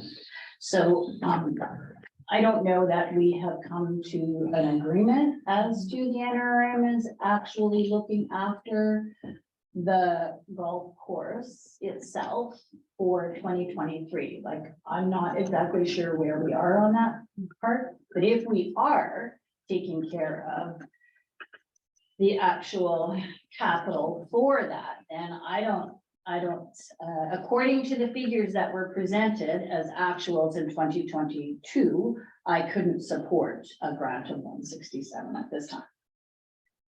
Okay. I guess I'd like to say that this is a transition year. I see the numbers that you pulled in as actuals, and don't want to get into those details. You've done that already. And I've made a line by line presentation of why I think 142 is adequate for them. With respect, it is a transition year. There's been problems in the past with respect to understanding who owns what and who's responsible for what and who can make decisions about what out of that golf course. When clearly, I think we all agree that it is a municipal asset that's not being handled the same way as other municipal assets. From a asset management perspective. So, we've been allowing the Golf Course Association, the golf club, many, many years to look after the capital in the way they feel it needs to be looked after. When it was really, really busy and they weren't really asking for a lot of money, that was an acceptable process. Over the last few years, as the economy has tightened and tightened and tightened, it's become more necessary for them to ask for money for capital. They didn't have to ask for money, they just do whatever they felt they needed to enhance the golf course. And the community council and staff were really not involved. But now that we're getting more involved, we're starting to see that perhaps they're making decisions about our asset, whether it's equipment or the grounds themselves, that we may not agree with, or we may have difficulties with the way they're actually going about proceeding in maintaining our asset. And I guess the example that I would use is the concern about the irrigation system and trying to piecemeal that. Clearly, you can't have a golf course without an asset, or probably without an irrigation system. So we don't know if they're, if they're just trying to do their best to fix it, or if they're piecemealing it, or where if it was under our control, it would be a much more structured approach with respect to the money that we're going to spend, if we need to spend any at all. So it's a much more structured approach. Getting from where we are now to where I think we need to be, there's got to be a transition year. There's got to be a year where you can actually sit down and we have not talked to them, as far as I'm concerned, about the community taking over maintenance of the asset and what that looks like, from growing grass and playing golf, what that looks like for an asset management fund. We have not made that connection with them, or we haven't got an MOU or even a contract of how to deal with that portion that looks after, well, either of them. Because we just have to have those discussions. So in the meantime, we have to get from where we are where we want to be. I would like to say that 167 is appropriate. That the 142 in operational money that I went to line by line, I don't want to do that again. And that we put in front of the public, as well as the $25,000 for capital, which in a transition year, it seems fair to me that that's what they've requested. We can, when we present them the results of the budget, we can tell them that it's contingent upon developing an MOU between the two of us. That talks about any excess money that is available at the end of the year, if they are able to have more revenues than expenses. Where does that go? And there's several different places that can go. Three that to my mind is capital improvements on the asset, operational preparedness. So in other words, they can have money set aside to start up next year, which means that this will start up cash. And I guess the third is just reserves for them, either operational or so those points, I guess, need to be developed into an agreement between us. And I think to cut their budget back to the point that they feel like they don't want to, they just don't want to get involved. They don't want to continue anymore. And I think that if we cut too far, that could happen. I think 167 is fair. And I think in a transition year, it'll make next year's the ability for us to really understand what's happening at that golf course. Really understanding what the capital needs to be.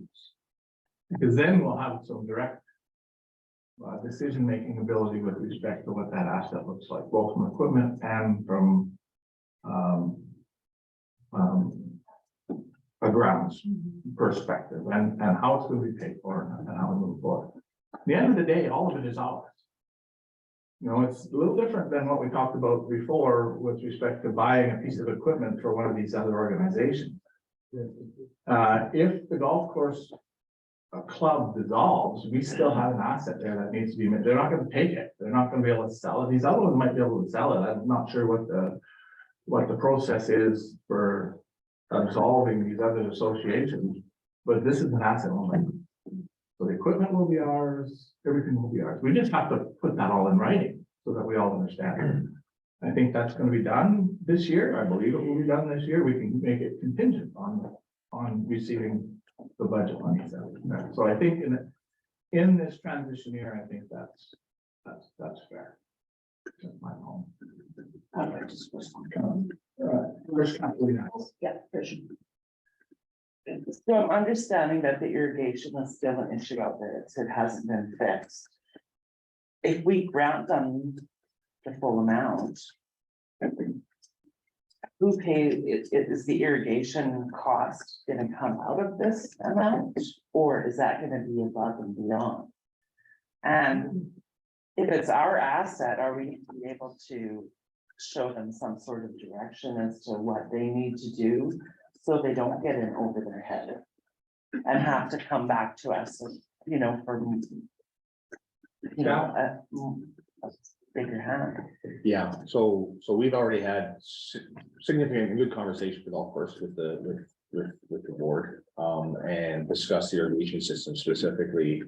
Harvey's been in some contact with some, actually one individual that installed it back in the day, who looked after the golf course, he's on the island now, I believe. But, so we're working with them, so it's again, it's in conjunction with them.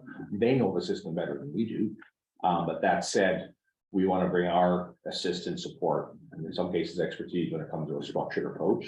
Because I think it's like digging holes in the ground to try to figure out what the problem is versus sit back and say, hey, where are the actual lines at? And it's actually not the irrigation water lines, to my understanding, it's the electrical that controls it that's creating some issues.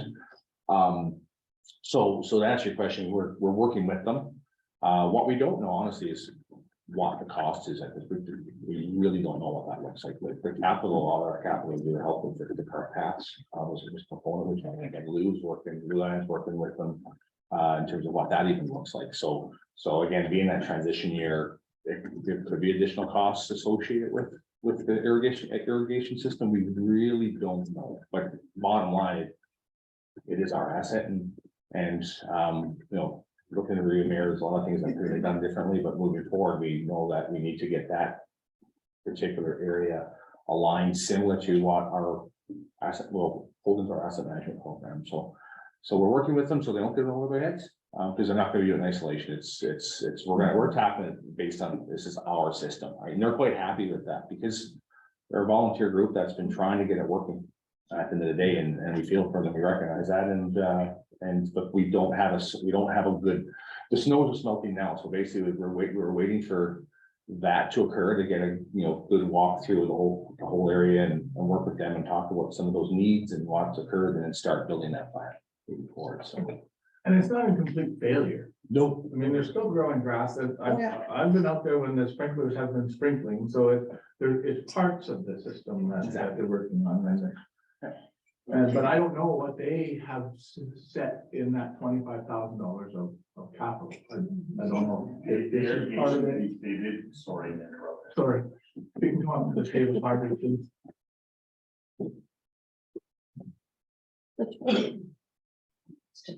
Based on the notes from February 21st, the $25,000 capital for the golf course was cart path repairs. There's $15,000 they did identify in their operating budget this year for the irrigation, because they didn't know what that cost would be. So they did have 15,000 earmarked already. The irrigation system is just one section of the whole system that they're having trouble. I can't remember the whole now, if it's 3 or 4, somewhere in that area. So Rainbird did get back to the installer of the system back in the day. They did find the computer program that does the diagnostics, but that didn't help. And I only found that out yesterday, so I don't know what was going on there.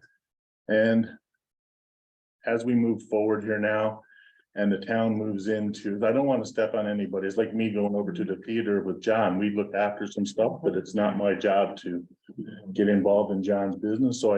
But once council gives that direction to the CAO, that then sends it down to my level, then we can wholeheartedly get involved in every, but we're just trying to help at this point. So I think if, goodness gracious, guys, sorry. I've been having a week here, folks. I hear you. Join the club.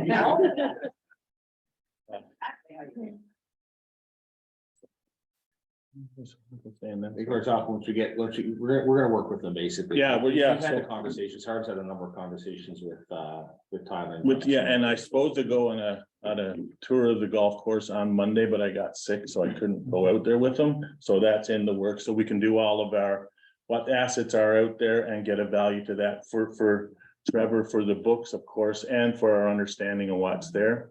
Then as we keep moving forward, the roads person that does the asset manages has already been booked for May, I believe, to come up to look at the parking lot and the golf course path. So that's already going to be in play. We have to look at the septic system. Jeez. Should have done this on a Tuesday. I think I probably would have been better, but anyway.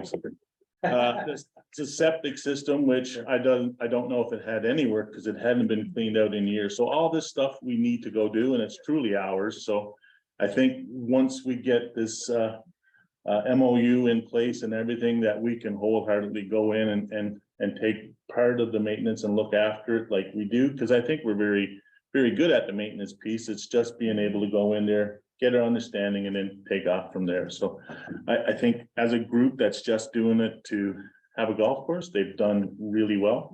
The last number of years have been challenging, and they have had the foresight to put in $15,000 for an issue we've had. But I think if we can put our resources to that as well, our own electricians who have great troubleshooting knowledge to go out there and take part, I think it'll be well served for the golf course and for the community. Okay. And Councilor. Okay. Yeah. we should go first. Okay, Councilor, I think with the golf course and any nonprofit that we find, I think it's important to realize that we don't have to be funding these organizations at all. There are municipally operated golf courses, there's municipally operated libraries, theaters. The reason we do it is for a good reason, because it's more efficient this way. And it allows these organizations to operate with volunteer bases and eventually just save us money. So if we were to compare the budget request that they're asking for compared to what it could cost us if we were doing the whole thing ourselves, I think you'd have a significantly bigger differentiation in the budgets. The spirit of these budget requests is that they're supposed to ask for what they need. And, you know, especially with capital, it's always going to be, they're going to do some and we're going to do some, especially if the asset is ours.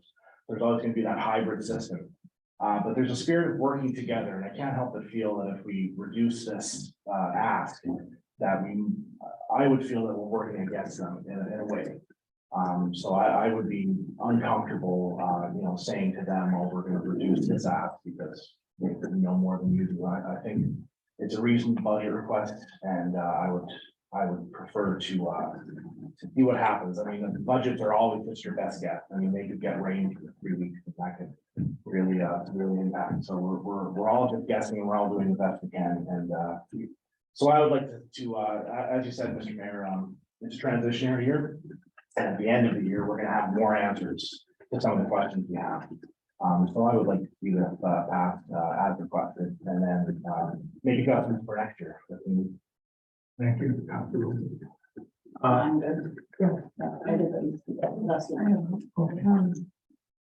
I think the golf course needs a lot of work, but I do appreciate the work that they're doing out there, but the meetings are very sporadic and no informing of when they are, and then they have them and then they cancel them, and then you don't get notification or they schedule them. So the involvement of myself with the staff has been very limited. I talked to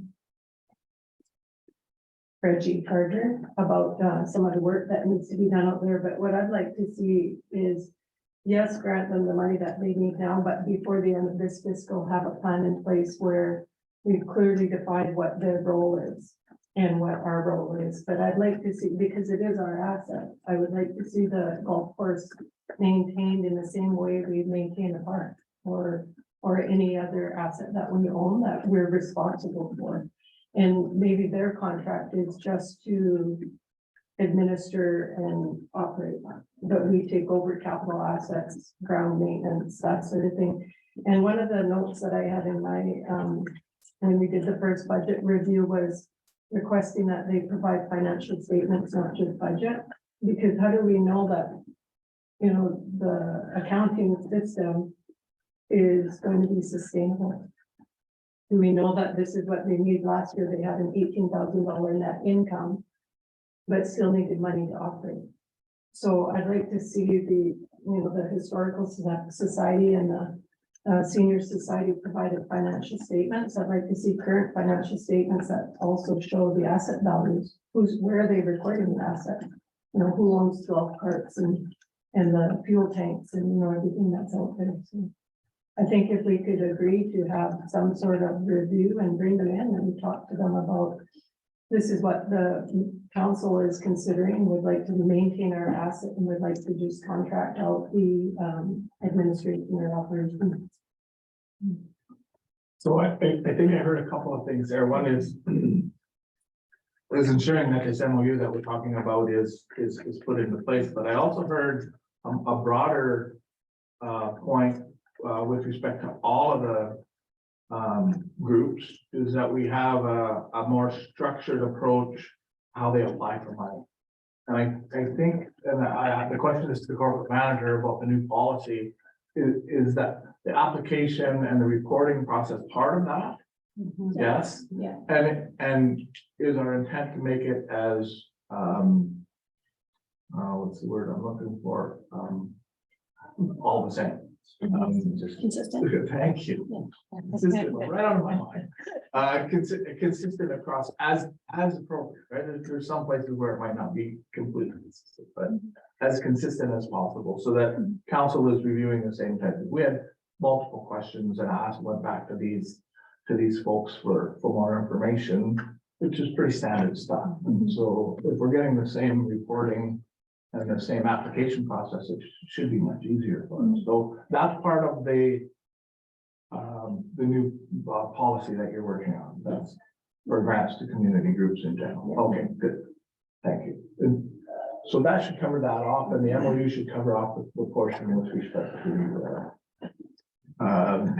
getting the golf course more involved and making sure that our representative, you, whoever the representative is included in their meetings. Okay. I don't have.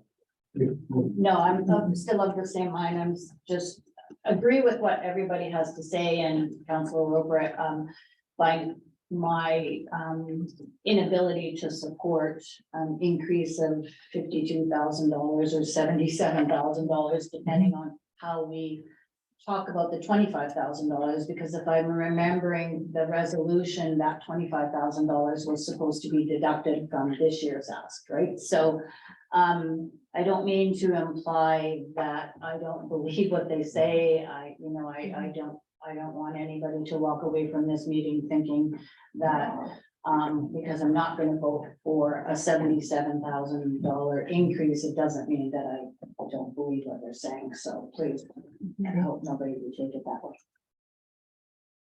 Okay, is there any other discussion? Councilor Stoll. I would just say that I would support the number of 167, just simply because the retained earnings, the extra money that was left over at last year's budget is still there. It hasn't gone away, and if this is actually, the fact is it doesn't disappear. If it's not, as we're in a transition year, we're going to have more and more information as to how this is used and what our plans together are between the municipality and the management of the golf course. So the money's not going anywhere, except in a sense, it's actually going into reserve. It's not disappearing out of our overall system. We're all admitting that we will need, very likely, the golf course will need quite a bit of work in the future. So there already be some money built into it, even if we go with over 36%. Thank you. Councilor Andrews, I'm just going to reach out to you because I don't know if you put your hand's not up, but is there anything particular you might want to comment on? Nothing new. Like I understand Councillor Gurung's concerns and I'm in the piece, I'm kind of thinking similarly as well, but with the amount of hands-on we've been having in the past months and hoping that that's going to continue throughout the year and knowing that any extra funds, hoping that there'll be the funds there, the Councillor Gurung sites left over, we can help manage what happens with it. And I'm thinking that we can kind of have, better control over things as we're going forward. So I wouldn't be opposed to the proposal. Would somebody like to make a resolution with respect to the golf course? What resolution would you like to? That we accept the, oh, okay. Is it that we're accepting the 167 proposed budget? Okay, moved by Councillor Dickey, second by Councillor Roper, that we approve the budget amount of $167,000 for the golf course from the grant name process. Is there any further discussion? Seeing none, all in favor? Opposed? Would you like that recorded? Please. Okay. Councillor Gerwin, would you like that recorded, please? That passes. Thank you very much.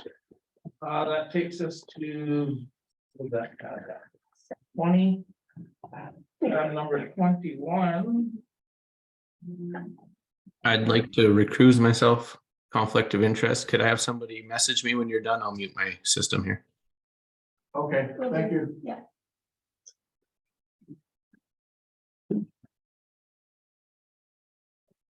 Okay. Library. I had a question about the surplus that the library had shown in its 2021 books. Their 2022 actuals hadn't been completed yet. It looks like they show potentially a small loss over 2020 and 2022. But I still wanted to know, what that surplus looked like. They gave us a report that outlined all the different reserves they have, why they have those reserves, the amounts that were within those reserves. And it satisfied my concern with respect to the surplus, I guess, that they had outstanding on their books. So I don't have any issues with respect to the library. Now that that's been satisfied. So that's my point. I think I might have been the only one that had a question about the library. Is there anybody else that has anything to say about the library? Please. So we've had a couple meetings talking about upcoming projects. It's their 50th anniversary this year. So they're planning lots of 50th anniversary events, like Harry Potter Club with prizes, and they're buying a new TV, and they're doing a new shelving, and the shelving is going to be done locally. So I really appreciate working with them. They have a really good director there, and a really involved board or group of board members. So I think that their grant is reasonable for the amount of work that they're doing, and they have so many activities, and they do track all of their participants, and there's a wide variety of age groups, not just children or youth. They have a crocheting club that has 35 people involved. It's a really good program, so I have no problem with the amount of money that they're requesting this year. Okay. Any other comments? Councilor? Just a comment that, I agree with Councillor Dickey. The library provides excellent services, and I feel they really go above and beyond. I mean, we were doing our drive-ins on Saturday, and around 10 o'clock, we were wrapping up, and they had a teen night, and all the parents were coming to pick up the teens. It was just pretty cool to see Town Square, going full throttle at 10 o'clock at night on a Saturday.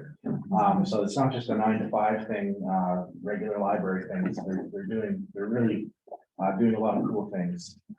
So I just want to give kudos to the director and all the staff and the board of the library who are doing what they do. Thank you, Councilor. Any other comments? Being none, what would council like to do? Councilor Dickey? Approve the requested amount of $348,584. Moved by Councilor Dickey, do I have a seconder? Second by Councilor Roper. Is there any further discussion with respect to the library's request? Seeing none, all in favor? Opposed? Carried. Can somebody Catch time, please, run, know we can come back. Also another text to Jay, please.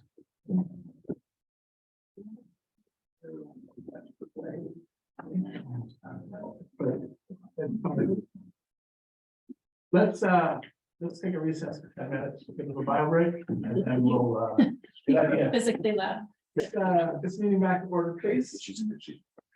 So we left off at tab 21, we're now at tab 22, which is the Culture Museum.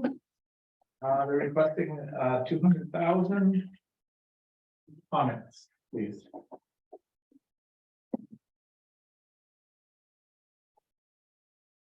I would fully support this, ask.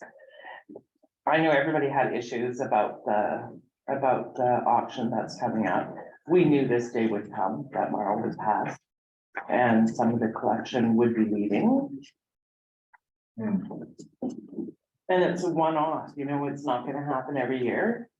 Marl's auction's coming up and I think, yeah, if we can help the museum purchase some of those vehicles that we've all loved and seen for years, I think we need to do that. I agree wholeheartedly with Councilor Evans.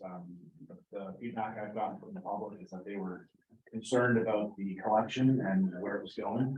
I did speak with the museum and they're not going for the entire collection, so it's a good opportunity to whittle the collection down to the best pieces, I suppose. So I think the community is behind this and I would certainly support behind their budget request. I was in Prince George at the Kofi convention, and at that place I met someone, we were in just one of the recesses, and one of the forestry officials that has traveled around the country said, "Oh, you're from Fort Nelson." He said, "You guys have the most fabulous museum I've ever seen in my life." He said, "And I tell people wherever I go that they should go to Fort Nelson to see the museum." And then we were in a group and I thought, you know, that's actually the picture. That's the kind of picture that I see that tells you it's a very successful presentation, even in a time when there's transition going on a bit. It's still a fabulous asset in this area.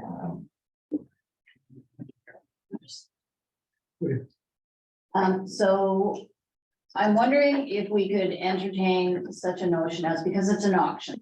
And I think what I'm hearing around the table is that, sorry, Councillor Andrews, I don't know, I won't speak for you, but what I've heard so far around the table is that council is in agreement of spending the $80,000. Might I add that, because they're looking at two pieces in particular, let's just say they got it for $40,000. So then that other $40,000 comes back. It doesn't stay at the museum. It's just like the amount that they need to purchase these two vehicles that they're interested in, not to a maximum of $80,000. I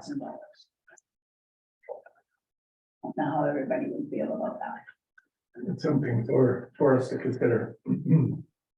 So kind of, sorry if I may. Go ahead. So kind of like if, you know, when we're approving the purchase of Dr. Housing, we approve the purchase up to X amount of dollars. Could we word it like that in the budget though? Yeah. Yeah, just the budget would have to be whatever that maximum amount is still. And then if it's contingent on returning the difference, I guess, or rolling it into next year, then offsetting their cost for next year. Okay, I have to speak against the $80,000. I asked people questions. One, should the taxpayer be funding the museum's collection? And the second one is, if these cars didn't exist, would people quit coming? Would it make a significant difference to whether or not people would stop or not? And come to the people, except for the folks who had an attachment to the museum or to the society, they all felt that it was a worthwhile expenditure. They also felt that that it adds greatly to the cars that they're talking about, vehicles that they're talking about, adds greatly to the collection. But I talked to quite a few others, because this was one of the only things I was really concerned about, so I went out of my way to talk to people that I know and people at parties and, you know, places that I've been. And I didn't get that same message that you might have got. For me, the precedent that it sets, although this is a one-time expenditure, it sets a precedent with respect to municipality purchasing, purchasing these types of assets, I suppose, for these organizations. And to me, how would we ever be able to defend ourselves in the future when people come forward asking for money? And we may or may not have it when they come. And if we were to say no, they would turn around and say, you gave $80,000 to the museum to buy some cars. How could you ever deflect, you know, the question of that from them in the future? It just, to me, it makes it a very dangerous precedent. It ties your hands to some degree in the future when it comes to requests from other people. And so for this, I can't, I just don't feel I can support the $80,000 request for vehicles to enhance the museum's collection. Okay. Are there any other comments? What would council like to do? Go ahead, turn your mic on. I would like to draft in their request. So the full $200,000 request, Yeah. so moved by Councilor Enix that council draft the full $200,000 request to the Museum Society. With most of the time. Oh, With the caveat, sorry, with, on the understanding that the $80,000 allotted to the two auction items. In particular, if that amount is less than that is returned to the NRM, is that acceptable? Okay. All right, so that's a change to, so we didn't have a seconder. We didn't have a seconder yet, so you were just crafting the original motion there. So the corporate manager, give us your best interpretation. To grant the request of $200,000 to the Fort Nelson Historical Society with the understanding that the $80,000 allotted to auction items, if the expense is less, then the difference be returned to the NRM. I heard two auction items. It's my understanding that it's two particular auction items, but I would hesitate to put that in just in case I have that wrong. So it's for auction items. Yeah. Okay. I just don't want it to go back into general operating mode. So it's auction items, could you? Yeah. Maybe just read, because we don't have a seconder, can you just read it so that they know there's seconding? Yeah. Do you want me to go back to the beginning? To grant the request of $200,000 to the Fort Nelson Historical Society on the understanding that the $80,000 allotted to auction items.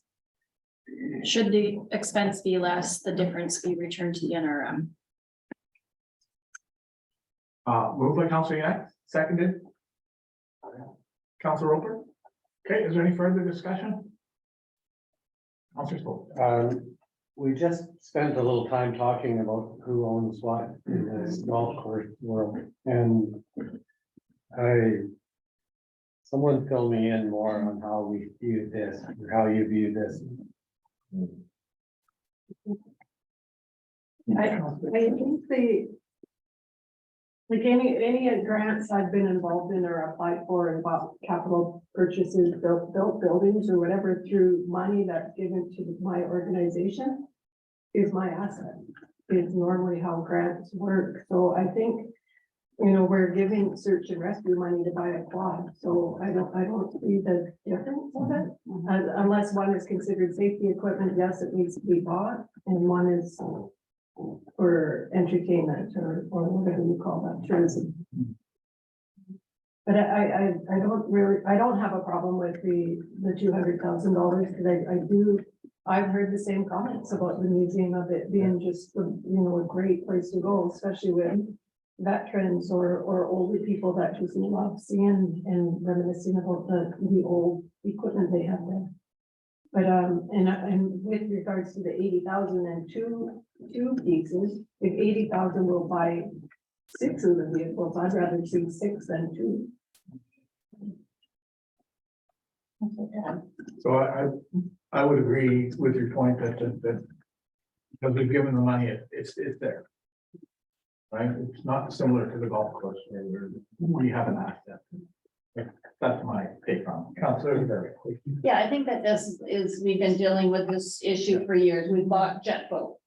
Yeah. We bought golf carts, we bought a lot of capital items, and I think that this is something that hopefully will be addressed in the whole revamping of community groups, because it is confusing as to, well, this group, that group, what is the standard if the group no longer exists, like the museum? Mostly all of that belongs to the Historical Society, but it's been funded by the taxpayer almost without exception. And so, it's not, there's no threat there, but if it stopped operating, what would happen? And I think these are the hard discussions that we have to have, and I think we will be having it. Hopefully we'll get it all ironed out, or at least draft for this coming year, and then keep those conversations alive and going, right? So. Okay. Further, Councilor Andrews, please. No. Or is this? Oh. Can you hear me? Yeah. I just, looking at this, we have an organization that came very transparent with what they're looking to spend the money on. We didn't have an organization deciding to spend this money and coming to us at the end of the year going, hey, we've overextended. And it's going, we know exactly where it's going. It's granted money if we decide to go with it. And then in my mind, a grant is an award. It's your money. You do with it as you please. We're allowing you to spend that money. It's no longer ours. So just to kind of how I look at the spend there for whose asset is what. Thank you. Corporate man, is there somebody asking a question? So Kim Maglenski is in attendance. She's raised her hand. It's council's discretion whether or not to permit. Yeah, we need a resolution to allow her to participate, I think. So her hand is raised. I'll make that. Moved by Councilor Grewing, that we allow a member of the public to attend, second by Councilor Enoch. All in favor? Opposed? That carries unanimously. Ms. Galinsky, the floor is yours. Hi, thank you. Thank you for allowing me to speak. Just for clarity, because it's gone around a couple of times. There is multiple cars in which we wish to purchase. We've done two things. We have a list of we have 4 cars which we absolutely want, and they're on our wish list number 1. And then there is a second wish list that if it allows, then there's another 2 or 3 on that list. Now, because it's an auction, we have no way of knowing how much these vehicles are going to go for.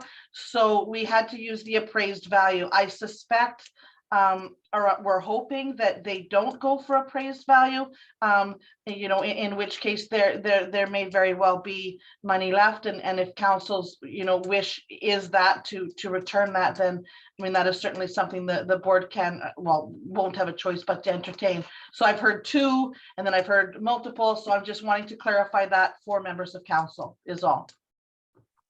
Thank you for that clarification. Any other discussion? Seeing none, all in favor? Opposed? I'm opposed. I'd like that recorded, please. Thank you. Sorry, who seconded? Councilor Roper. Okay, thank you. Yeah. Okay, that's tab 22. That takes us to tab 23, the theater. Mr. Mayor, I'd like to declare a conflict of interest. I have a contract. Okay, thank you, Councilor Roper.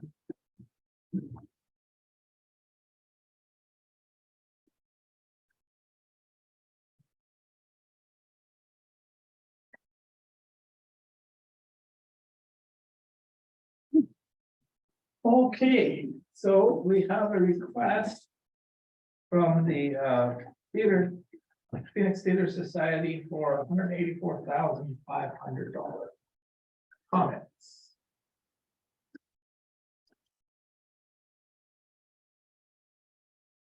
Being no comments, what would you like to do? Please. Yeah, are we motioning? Yeah. Make a motion to put up the theater, $184,500 for the 2023 budget season. Wow. Moved by Council Growing, second by Council Enoch. Is there any further discussion with respect to this? Seeing none, all in favor? Are there any opposed? Seeing none, this passes. Thank you.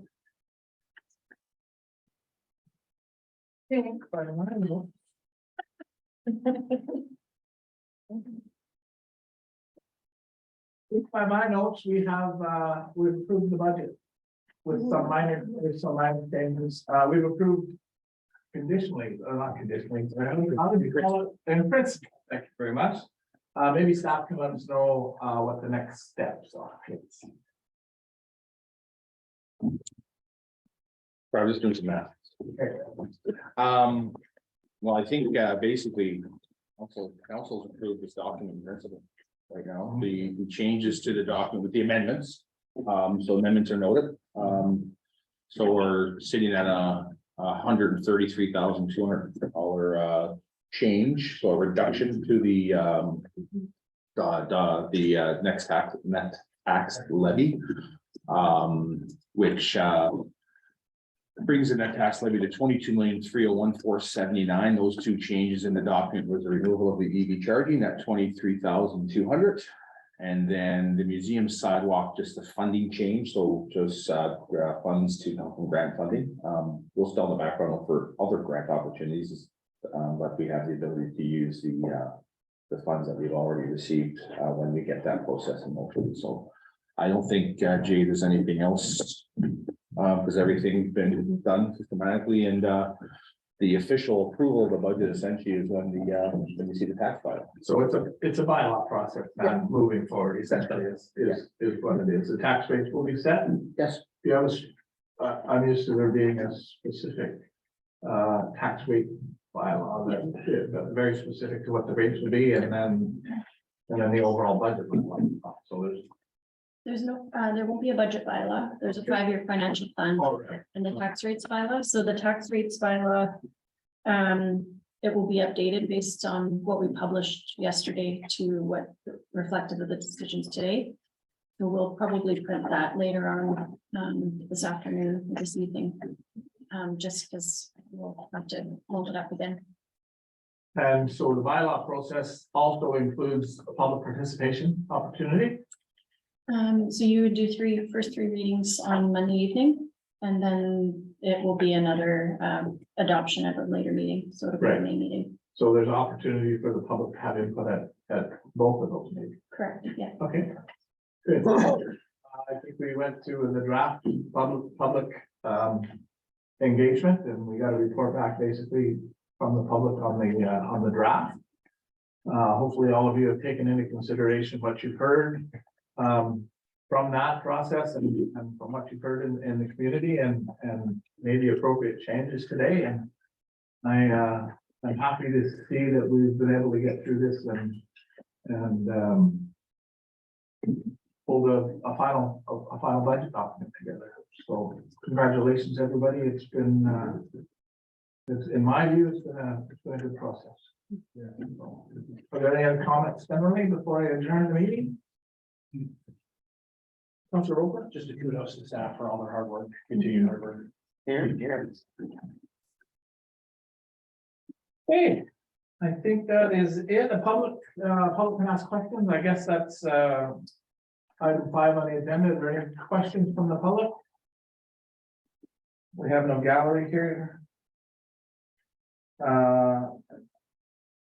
Adjournment is in order. I see it says temporary, but this is adjournment, an adjournment. So, can I have a mover and seconder for adjournment, please?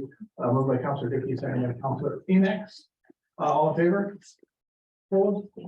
Thank you very much. We are adjourned. Silent clapping, it's like I said, a golf match. That's great. Yeah. I'm a distant relative to Chaplin. We were gonna take a minute.